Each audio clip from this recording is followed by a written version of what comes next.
Yeah. Will you introduce yourself? Yeah, I was thinking of that. Alright, yeah, again, thank you for coming. My name is Jakob, and as Michael said, I'm not from the ITU. I'm from the KU, and I recently handed in my master's thesis in media studies. But as Michael said, my thesis touched upon many of the innovative digital methods that are being experimented with in Ethos Lab.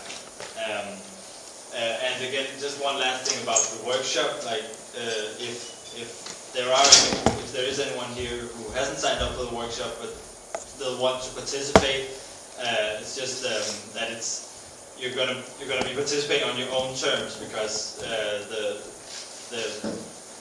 some of the already signed up participants have been prepped about some of the things that they're expected to have on their computer.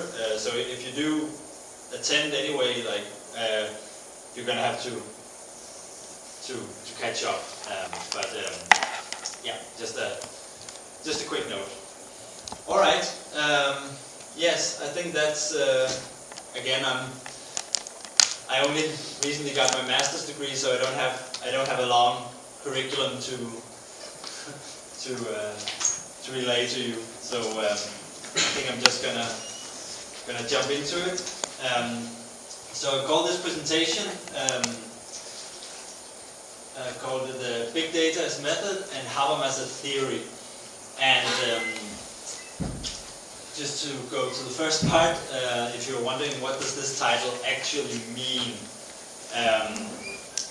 if you take first of all, when I say Habermas as theory, that was sort of I use that as a term to give like a broader aspect of association. So when I say Habermas as theory, I really mean that the point of departure is Habermas' theory, and the concept of publicness, or in Danish offentlighed, or in German Offentlichkeit, which is a very used term since Habermas. So when you think of Habermas, you might think of things like deliberative democracy, public sphere, public opinion, mass media critique, communicative rationality, and consensus. Whether you know like the exact meaning of some of these theoretical terms that I'm presenting here is not so important. But what it means that when I say Habermas' theory is that I'm departing from heavily theorized concepts regarding democracy and publicness and media and how that all fits together. And then if you take a term like big data, you might think of surveillance, hype, because big data is also a big hype. There might be a lot of hot air around it. You might associate it with business or privacy issues, huge computers, because that's the big part of big data, or specific companies like Google and Amazon, etc., who are famous for using big data and being innovative about it. So how exactly do these things fit together? Well, the apparent answer is that they don't really.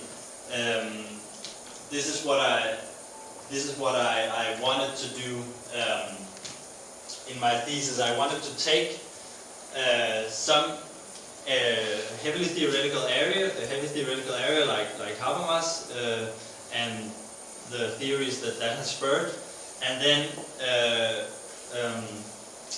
study that with what I call big data methods. So when I say, so that's what I mean by big data as method and Habermas as theory. And just to sum it up, what I wanted to do was I wanted to explore a traditional area of study, namely the intersection between democracy, public, and media, by using experimental, computational, and big data-oriented methods. I'll get more into this later, exactly what I mean by all this, but this is just the introduction of what my motivation was for doing that. And the first thing is that that's not a very good motivation, actually.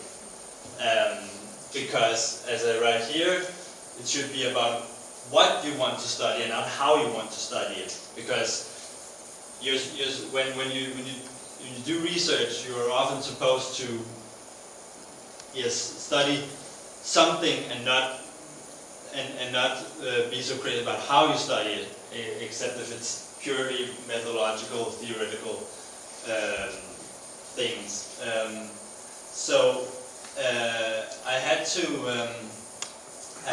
get a bit further than that and find an area that I actually wanted to study, and that and something that would make sense to study with this big data oriented methods that I still haven't explained what actually means. And to that I asked the question, okay, which area would then benefit from being studied with that? And my answer is the Danish public on Facebook.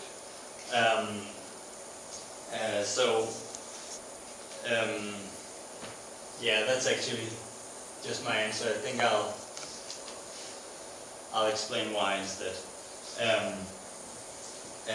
I know that I haven't started to cover any of the theoretical aspects about what publicness is or anything, but just to be sure why I chose Facebook first.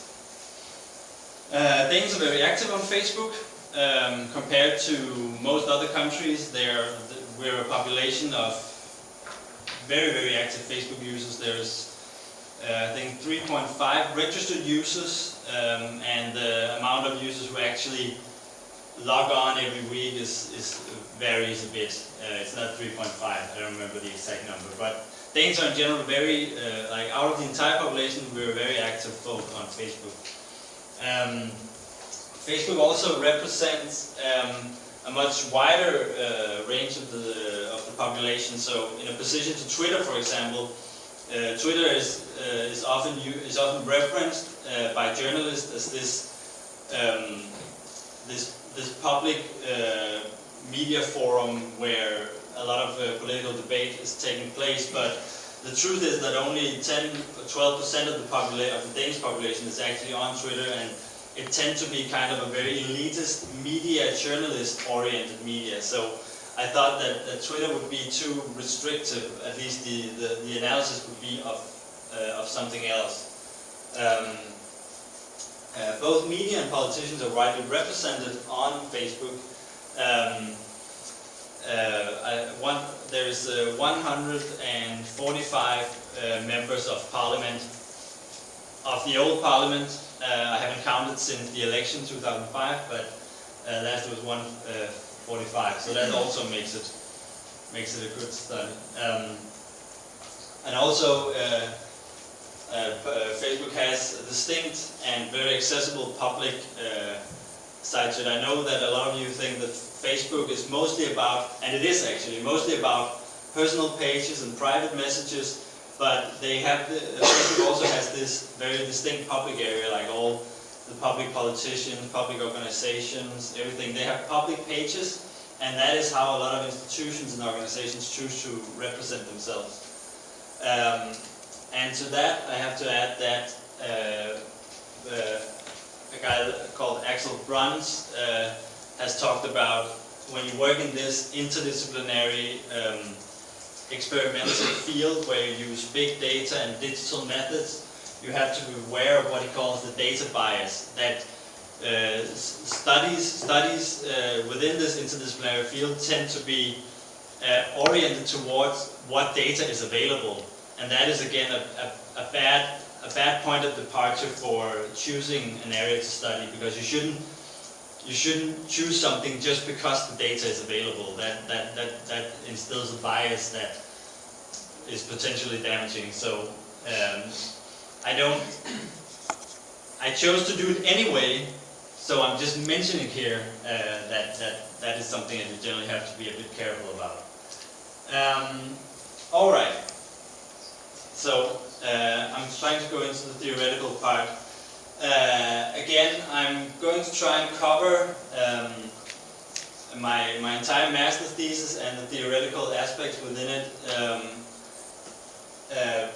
And I'm going to try and do it as simple as possible. So some of you, if you're very familiar with Habermas or some of the other theoreticians that I mentioned, you might have some comments later. But I'm going to try and keep it as simple, just like to not make it too hard to follow if you don't know so much about it. So problematizing the Danish public on Facebook. Now we're going to get into it. What is the problem actually? Just to start from the very broad perspective, again, apart from the idea that we actually want democracy, I don't want to go into the discussion about whether democracy is a good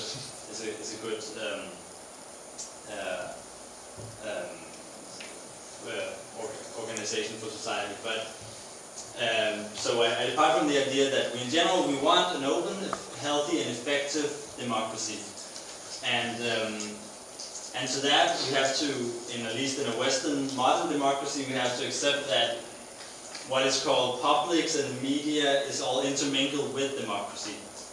And then again, what is Facebook's role within this spectrum? Like we have democracy up here, which is kind of like this ideology, some would say, that we live within. And then we have Facebook. So how exactly does that fit into it? And to get more specific, is it possible to say whether Facebook is damaging for Western democracy or not? That is a very often asked question. A lot of people interested in that. And for that we have two perspectives. I'm not saying I'm going to answer this question. That is still a broader aspect of the thesis. So we're going to have two perspectives first. Some would say that Facebook is good because it creates free flow of information. It allows them, demographically separated people to meet and interact in this interconnected internet setting. It promotes general openness and dialogue and deliberation, and it eliminates traditional hierarchies and power structures, in that you have the possibility to go to Helle Thorning's site and write, I disagree with you. She might not answer you, but at least you have the power to make your statement public within her institutional forum. Again, this is what the people that would say Facebook is good for democracy would say these things. But you can also turn it around and say Facebook is bad because it creates filter bubbles. You might all have heard about the Facebook EdgeRank algorithm that, in order to enhance the user experience, has this algorithm that filters content to your feed and shows you the things that you want to see. And that's sometimes called that filter bubble, because it tends to get more homogeneous as you keep being active on Facebook, and you'll end up in a bubble with opinions that you only agree with or that you have shown interest in before. And in extension of that, it creates echo chambers of like-minded people. Both because of filter bubbles, but also because general group behavior has often shown that people tend to like when they like to interact with people who think like them. So you're often more inclined to go towards like-mindedness when you instead of having to face oppositions and things like that. Also, in a political economy perspective, Facebook is run by a commercial company. This is not an aspect that I'll be covering at all, but if you, in a political economy perspective, it is heavily criticized that Facebook is in fact a commercial enterprise and not in that sense a real public as we understand the general use of the word offentlighed. And also, they would say that more than promoting openness, dialogue, and deliberation. It promotes infantile comments and hateful slur. And I'm sure you all have experience with this or seen references to it. So, again, is it good or bad, Facebook? That was never an answer that I thought I would be able to give. So I chose to put my focus on the discussion about echo chambers, whether only like-minded people tend to interact. So again, yes, potential echo chambers and communication between Facebook users with different political alignments. So again, very short, my focus is people have different political opinions or different political alignment. So how do they interact on Facebook? And how can big data-oriented methods help us answer, or at least gain new insights into answering these questions? To do that, there are three areas that have to be theorized. We have democracy, citizens and publics, and Facebook. At least that would be my opinion. Democracy is like when I say these areas have to be theorized, I'm saying that because there is not one of these concepts, whether it's democracy, citizens, publics, or Facebook, none of these concepts can be understood as a single thing, that thing just is. There are different aspects to all of them, so it is important to theorize them properly. So we have democracy, which is like the top level, and then in a functioning democracy, again a Western modern democracy, there are some citizens and they create some publics, or there's a public sphere, or they're in public settings, which is kind of how that is part of how democracy or how you are able to participate in democracy is often by being citizens in publics, at least from a theoretical perspective.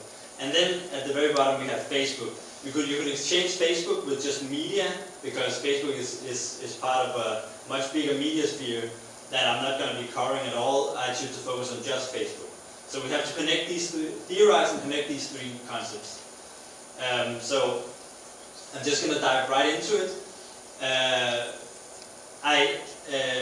Again, the title of the lecture was Habermas's theory, but that is again very misleading title, because it doesn't mean that I'm going to promote a Habermas-oriented worldview or anything. But it is again Habermas, as when he wrote the structural transformation of the public sphere, is kind of is still considered the modern father of what is called public sphere theory, and this whole idea about publicness or Offentlichkeit, what it means to have a functioning public in a democracy. So I'm going to depart from him, and then I'm gonna roll out a lot of other stuff. But just to be really simple and quick, Habermas's ideal is that rational and informed citizens sit down at a table. They talk, exchange ideas, and deliberate. Through deliberation and dialogue, they reach a consensus. Their consensus informs the decision makers, namely the politicians or the parliament, the ones who actually decide what the laws are going to be. And this rationally conceived public opinion guarantees popular democratic rule and the best possible solution for everyone.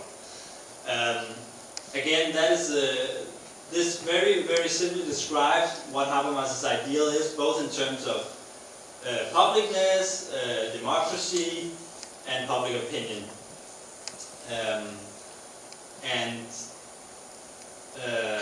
Yeah. So again, this is the ideal situation for Habermas, but it's not. And again, Habermas has been widely criticized for having this totally impossible idea about how our society can actually function within democracy, because this situation is not really probable. And what he does, this situation describes a period between 1850 and 1890 in England. So it's both specific to location and time, and from that specific location and time he applies these normative ideas to modern society, and that is one of the concepts that has been most frowned upon. But it's still good to take to depart from this ideal. So Habermas's idea of democracy is it should be a deliberative democracy. I'm sure some of you should probably have heard that term before. And again, it goes toward rational deliberation and problem solving via consensus. And this is a very central idea for Habermas, that by deliberating, which means dialogue and talk between one or more people, two or more people, you can reach this consensus where you kind of smooth. So if you have a different opinion from me, then if we talk and deliberate, then we can smooth out our differences and reach a consensus that is the best possible solution for us.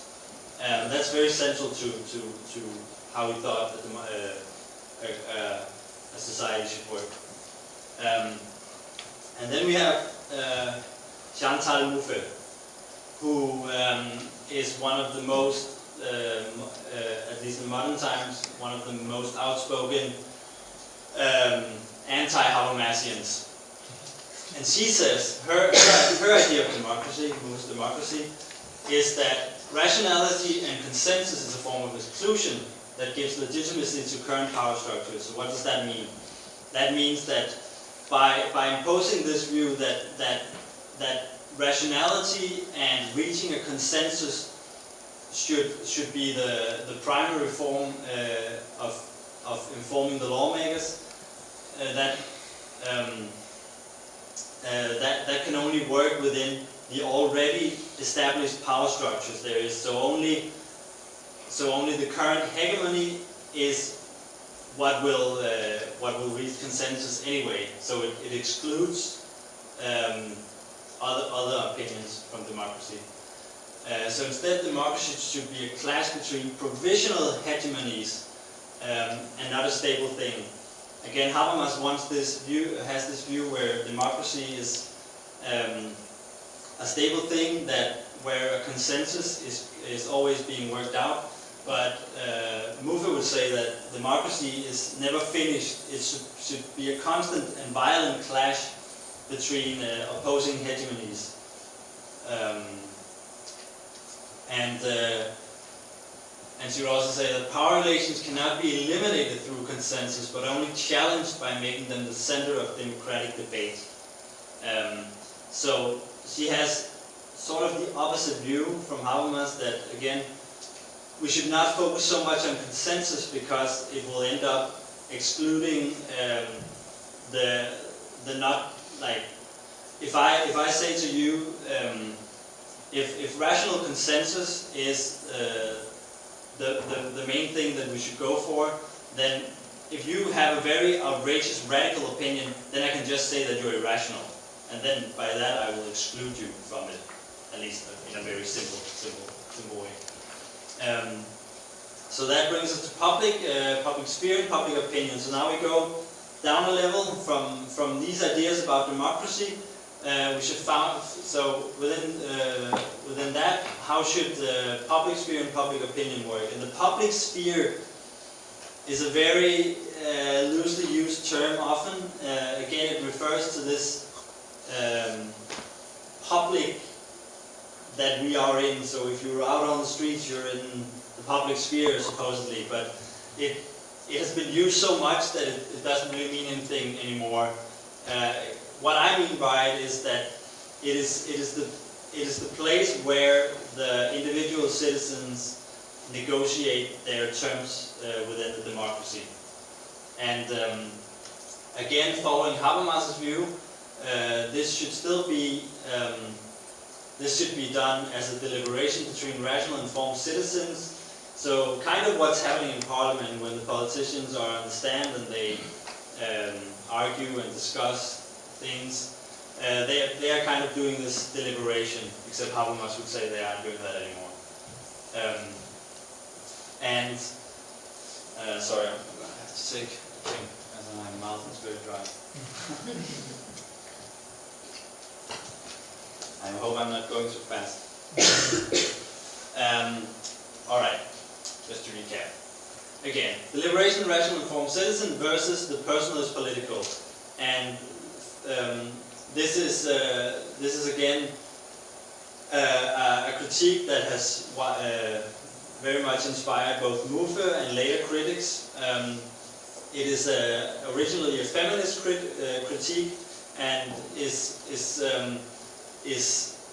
anti-Habermasian in the sense that yes, from a feminist perspective, this idea of rational, informed citizens would always have a tendency to reproduce the current power structures, and by then excluding women primarily.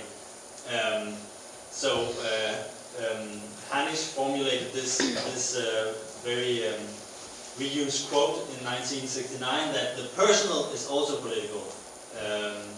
Rational debate is not everything.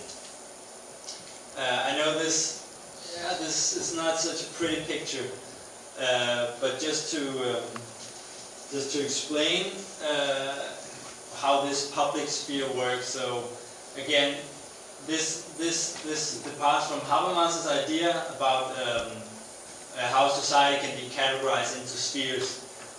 So we have where the public opinion should form is in the most important sphere, which is down here, the political public sphere. This should be the center of where public opinion comes from.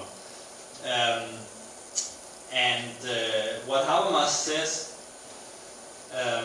is that the political public sphere should consist of, again, rational, informed citizens who meet and discuss things that has to do with the social sphere.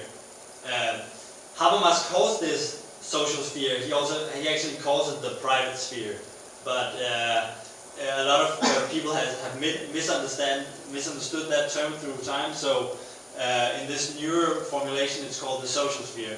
And the social sphere has to do with that's about private economics, buying and selling, private enterprises. So all the things that governs a capitalistic economy, you would say. And in the political public sphere, they should debate only things that has to do with the social sphere. So it is not relevant whether your wife has 10 children or 1 child. Why did I say wife? You always have children together, but again, this feministic critique makes kind of sense. And so that's part of the rational bias that Habermas instills, that it's the political public sphere should only concern these things. And then we have later critics like Nancy Fraser, Peter Dahlgren, and Sisi Papacharici, who have, again, Habermas was not translated into English until 1989, so it took a time for these critics to actually rise. But Nancy Fraser was one of the first ones. And what these three say is that the things that happen in the cultural public sphere and the things that happen in the intimate sphere, which the intimate sphere is like the family, friendship, religion, all these things that are supposed to be private, like your religion is supposed to be private, so that should be kept in the private sphere or the intimate sphere and not concern the political public sphere, because that has just to do with your private things. And they say that these things also matter for the political public sphere, that we should, again, the personal is political.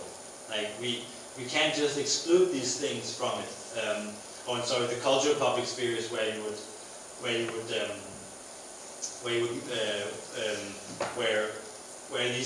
these intimate spheres meet. So in fiction or art, where you debate those kind of things. But the most important thing is that they say that these things should also matter in political decision making. Yes, and again, the political public sphere is then what should inform. The political public sphere should be separate from the state, but it should be where the public opinion is created, which then informs the state about how things should be conducted. So where does Facebook fit into all of this?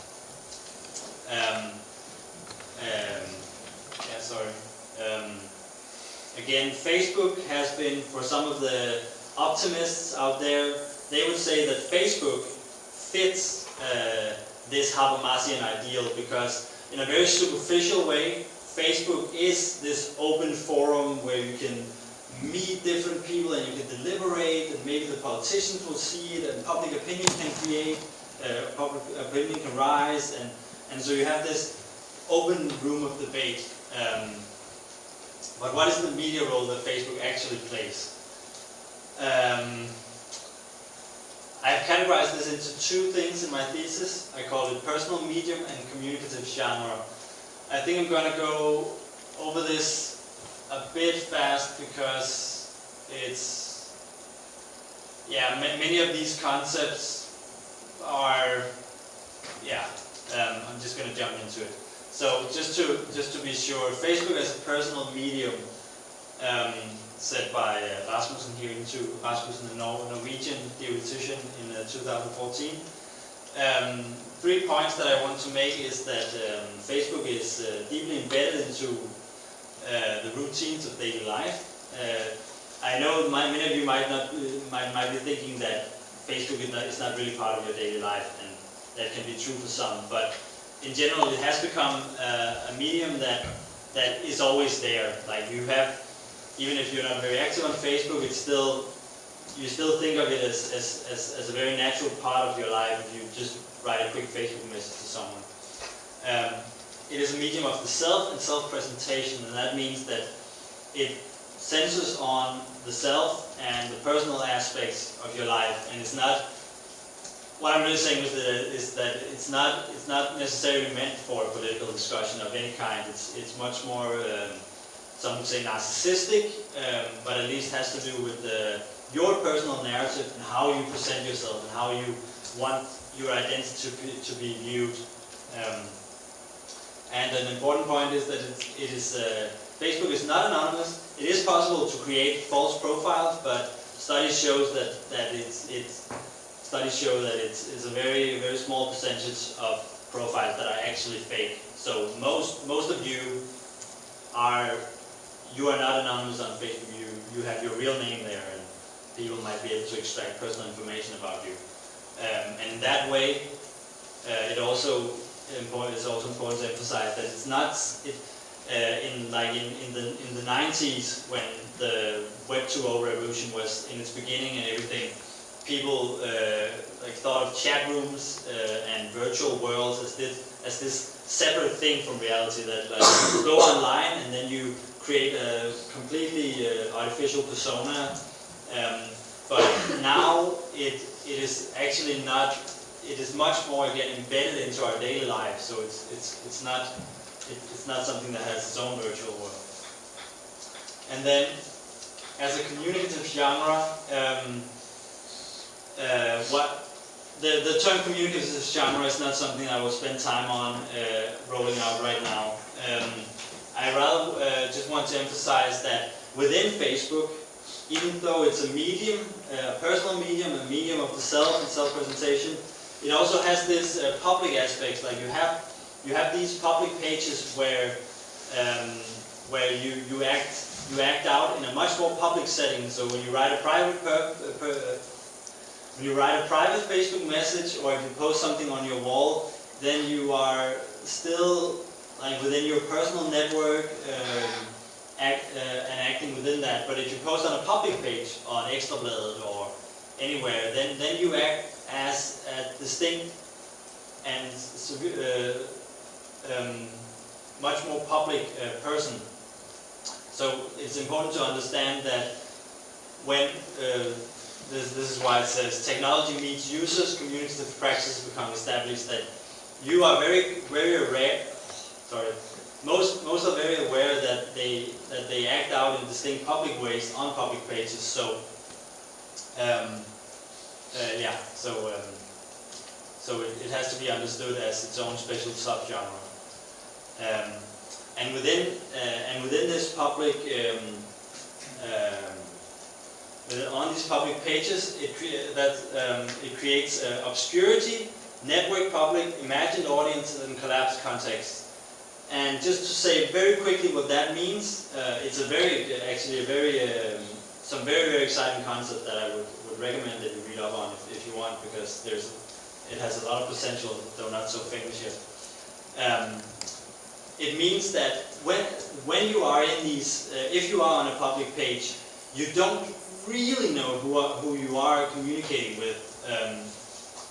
You could be, there is a heightened chance that what you write on Ekstrabladet's wall will most likely appear in one of your friends' feed that you've written this. So in some way you are actually communicating much more toward your personal network. But in the other end, you also know that you are in a distinct public setting where this thing that you write can potentially be viewed by everyone who visits Ekstrabladet that day. And in this way, you are, that's what imagined audience and collapsed context means. Like, you are in this context where you're not really sure who you're communicating with. And what the consequence of that is, are we bowling alone or what?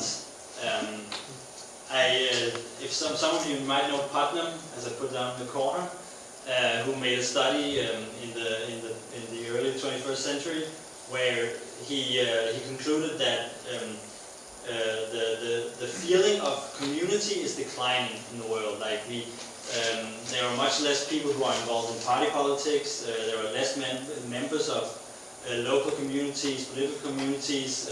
Those memberships are declining. So we're starting to be more isolated in our own home, just watching TV and discussing it with only our close friends. So when we have Facebook, are we still bowling alone or what? How can this collapsed context where you have a personal network and you act out on public pages, how should we understand that as being part of a community?